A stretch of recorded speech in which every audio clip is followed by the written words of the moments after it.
और एक बार फिर रुख करेंगे बहावलपुर का, जहां डॉन न्यूज के नुमाइंदे तासिर सुबहानी इस वक्त भारतीय मिसाइल हमले का निशाना बनने वाले एक घर में मौजूद हैं। उनसे बात कर लेते हैं। तासिर, क्या मनाजिर देख रहे हैं आप?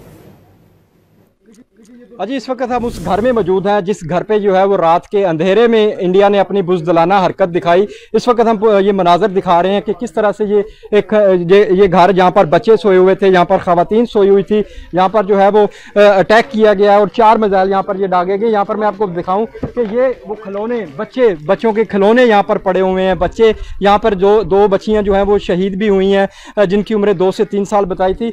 ये हम दुनिया को दिखा रहे हैं कि ये छोटे छोटे बच्चों के खिलौने भी जो है वो इंडिया ने जो बुज़दिलाना हरकत की है, यहाँ पर ये पड़े हुए हैं। और यहाँ पर इस वक्त जो है वो क्लियरेंस का अमल भी जो है वो जारी है। और ये वो घर है जहाँ पर रात के वक्त वो सोए हुए थे। ये एक आम सी जगह है, मेन रोड पर कोई जगह है, यहाँ पर कोई इस तरह की एक्टिविटी नहीं थी कि जिसको जो है वो इंडिया की जानिब से टारगेट किया गया है। ये तमाम मनाजर आप इस वक्त पीछे देख रहे हैं, ये घर था जहाँ पर जो है वो इंडियन जारियत दिखाई गई है। जी।